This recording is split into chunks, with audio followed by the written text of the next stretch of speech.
Tim, yes, the horse hasn't disappointed in all the time that he's been here, and we've got a fair way to go. He hasn't scratched the surface yet to where I think he can get to, and that's all based on the fact that his pedigree suggests, which I'll refer to now, if you don't mind. No, good idea. Being out of a sire in Fioronte, who's still a very young stallion. When you consider that he was a Melbourne Cup winner, and his progeny, I think his oldest are now 5.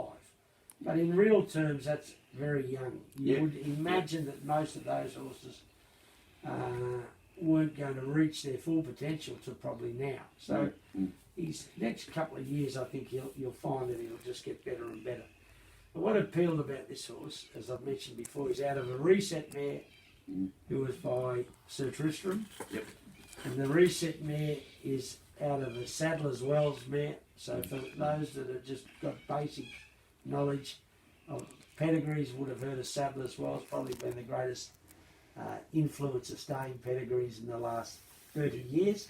And that mare, the Sadler's Wells mare, was out of a Shirley Heights mare. So he has Joss on every line of his pedigree, mum, grandma, great-grandma, is just all staying. Yeah. Nothing but. Like Reset only had the 5 runs, 5 wins. Yep, and he was probably the sharpest son. Yeah. One of futurity. Of Zabeel. Sorry, he wasn't by Sir Tristram. He was by Zabeel, who was by Sir Tristram. So, both on his male side and his female side, he's bred not to get warm till he gets to probably 2,000 metres. So what he's doing now at shorter trips, and people ask, well, why isn't he running at those distances as yet?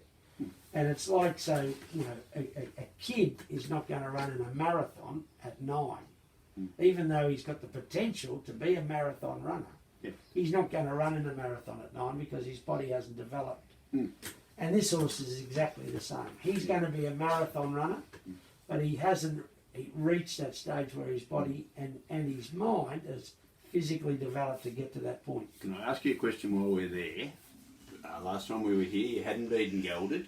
You were worried that, all right, it was going to get too big. We've just seen the lad out here, and our owners will see him on the tape. He's 16-1, he's a big boy. Are you happy that was the right decision? And oh, without doubt. Without doubt. We would have struggled because he just would have got too heavy. He is a big, heavy horse now. So, you know, even now I'm conscious of the fact that he's doing a lot of his racing and training on really firm tracks. So I'm protective of the wear and tear that he's going to have on his fetlock joints and his knees. So, you know, we monitor that on a daily basis, and that's all part of that, you know, build-up, so that it's no good getting that horse to that marathon and then not being sound enough to perform at his best. And you did say earlier he's 100% sound. Yep, he is, and he's been sound all the way through. But that's because from day dot when we purchased this horse, there's been a program that we've followed. There hasn't been any guesswork in it at all. So, and he's now 2 runs into what will be either a 4 or 5 preparation. At the start of the prep, I'd have said probably 5. At this stage, I'd say 4, because our better options come in about May and June, and we're going to need a little break in between. Time it to get there and have you fit. So at the moment, I'm in still 2 minds, as my last report said. There's a maiden at Geelong on the. Bear with me, please, Phil. Won't take long. Technology's fantastic. There's a maiden at Geelong on the 22nd of December. So what's the date today? The 15th. Yeah, so a week today. There's a 1,700 metre maiden at Geelong. Now, up until the other day, my thinking was more going to the 2,000 straight off. Now, the next race is here at Mornington, a 2,000 metre maiden on the 27th, 5 days later. My concern with Mornington is that it's a tight turning track, and as everyone's fully aware, because I've explained it each run, I've deliberately gone to Sandown, even though the races weren't suitable, the track suited him.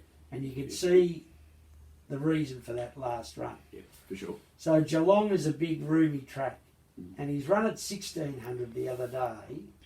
If you added on another 100 metres to that finish the other day, he runs first 3. For sure. So if he comes back to a maiden at 1700, you'd be hoping that he's going to be thereabouts.